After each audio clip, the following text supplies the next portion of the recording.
Hi అండి, నమస్తే. నేను మీ మనీ. వెల్కమ్ బ్యాక్ టు మీతో మీ నెస్ట్. ఈరోజు వీడియో వచ్చేసి అమ్మవారికి ఎంతో ఇష్టమైన చక్కెర పొంగలి రెసిపీ అండి. ఈ విధంగా చేసుకుంటే చాలా బాగుంటుంది. దానికోసం ఇప్పుడు మనం పావు కప్పు పెసరపప్పు తీసుకోవాలి. పెసరపప్పును కొంచెం వేయించుకోవాలండి. పెసరపప్పు కొంచెం వేగిన తర్వాత ఇందులోకి ముప్పావు కప్పు రైస్ తీసుకోవాలి. పావు కప్పు పెసరపప్పు అలాగే ముప్పావు కప్పు రైస్ తీసుకొని రెండింటిని కూడా ఈ విధంగా వేయించేసుకోవాలి. రెండు కలిపి ఒక కప్పు అవుతాయి. అవి వేగిన తర్వాత పక్కన పెట్టుకుందాం. ఇంతలో మనం ఒక కుక్కర్ పెట్టుకుని అందులోకి 3 కప్పులు వాటర్ వేసుకోవాలి.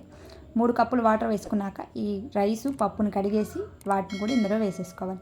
వేసుకొని 1 లేదా 2 విజిల్లు పెట్టేసి మనం ఉడికించుకోవాలి.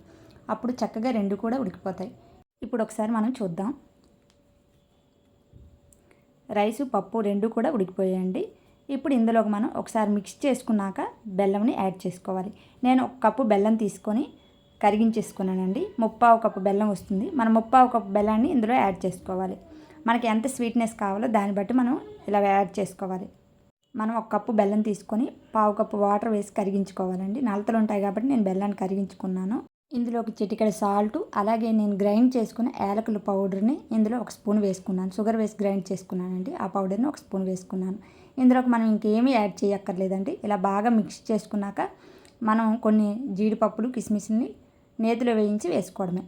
మీకు తిక్కుగా అనిపిస్తే కొంచెం వాటర్ యాడ్ చేసుకోండి.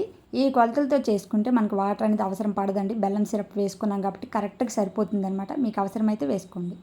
కొన్ని జీడిపప్పు కిస్మిస్ని ఇలా వేయించుకున్నాను. వాటిని కూడా వేసేసి బాగా మిక్స్ చేసుకోవాలి. ఇలా మిక్స్ చేసుకున్నాక ఇప్పుడు అమ్మవారికి నైవేద్యంగా పెట్టుకుందాం. మీ దగ్గర ఏ బౌల్ ఉంటే ఆ బౌల్లోకి ఈ నైవేద్యాన్ని తీసుకొని మనం కొంచెం జీడిపప్పు కిస్మిస్ వేసి అమ్మవారికి నైవేద్యంగా పెట్టుకోవాలి.